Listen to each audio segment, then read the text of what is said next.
قدیم زمانے کی بات ہے، ایک وسیع و عریض سلطنت پر ایک نہایت عادل بردبار اور رعایا پرور بادشاہ حکومت کرتا تھا، جس کے انصاف اور سخاوت کے چرچے دور دور تک مشہور تھے۔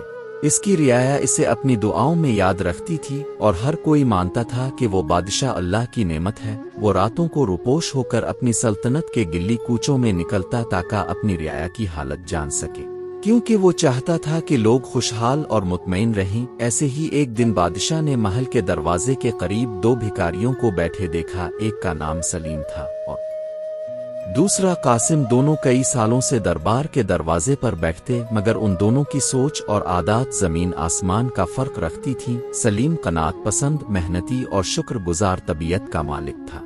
جو کچھ مل جاتا اس پر اللہ کا شکر ادا کرتا اور اپنے حصے کو قبول کر لیتا۔ اگر کسی دن کم ملتا تو کہتا یہ بھی اللہ کی طرف سے ہے، اور اگر زیادہ مل جاتا تو خوش ہو کر دوسروں میں بانٹ دیتا۔ وہ دن میں کبھی کبھی مزدوری کر لیتا تاکہ محض بھیک پر نہ جینا پڑے۔ اس کی دعاؤں میں نرمی اور باتوں میں حلاوت تھی، لوگ اسے پسند کرتے اور خوشی سے کچھ دے جاتے۔ دوسری طرف قاسم کا حال بالکل الٹ تھا، وہ ہر وقت شکوے شکایت کرتا، جو کچھ ملتا اسے کم سمجھتا، کبھی لوگوں کو برا بھلا کہتا، کبھی قسمت کو کوستا، اور کبھی یہ کہتا کہ دنیا نے اس کے ساتھ انصاف نہیں کیا۔ اس کی عادت تھی کہ دوسروں پر الزام ڈال کر اپنی ذمہ داری سے بھاگتا۔ وہ محنت سے نفرت کرتا اور چاہتا کہ سب کچھ بغیر جد و جہد کے اسے مل جائے۔ بادشاہ نے دونوں کو کئی بار دیکھا اور سوچا کہ ان کو ایک موقع دیا جائے تاکہ یہ اپنی اصل حقیقت سامنے لا سکے۔ ایک دن بادشاہ نے اپنے سپاہیوں کو حکم دیا کہ ان دونوں بھکاریوں کو دربار میں لایا جائے۔ جب دونوں حاضر ہوئے تو بادشاہ نے فرمایا، تم دونوں کئی سالوں سے میرے دروازے پر بیٹھے ہو، میں نے تمہیں دیکھا ہے، تمہاری حالت نے مجھے سوچنے پر مجبور کیا، اس لیے آج میں تمہیں ایک ایسا موقع دینا چاہتا ہوں جو شاید تمہاری تقدیر بدل دے۔ دونوں بھکاری حیران ہو کر بادشاہ کی طرف دیکھنے لگے۔ بادشاہ نے کہا، شہر کے ایک کونے میں میرا باغ ہے، اس باغ میں ایک بڑا تالاب ہے جس میں سونے کے بے شمار سکے ڈال دیے گئے ہیں۔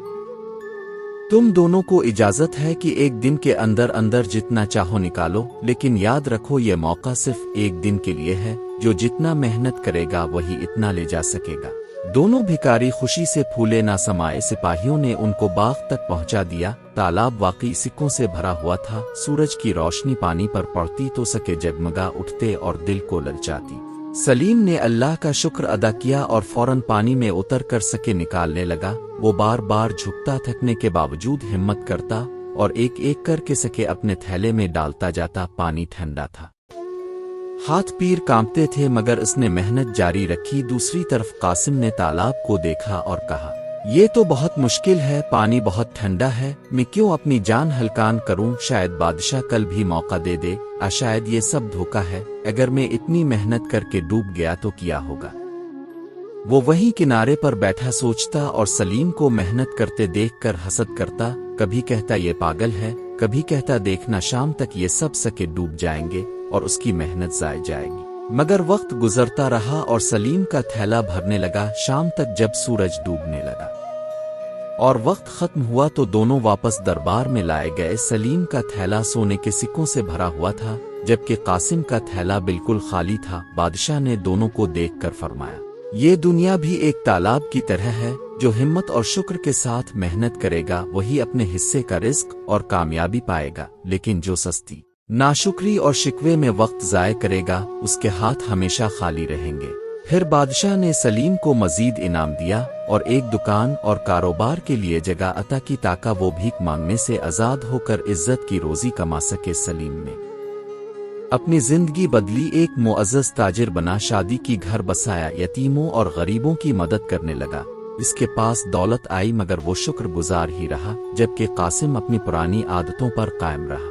وہ سلیم سے حسد کرتا، الزام لگاتا اور آخرکار گلی کوچوں میں خالی ہاتھ مرتا گیا۔ لوگوں نے اس واقعے کو اپنی نسلوں تک سنایا کہ اصل دولت انسان کی محنت، شکر اور قناعت ہے، اور سستی و ناشکری انسان کو ہمیشہ خالی ہاتھ رکھتی ہے۔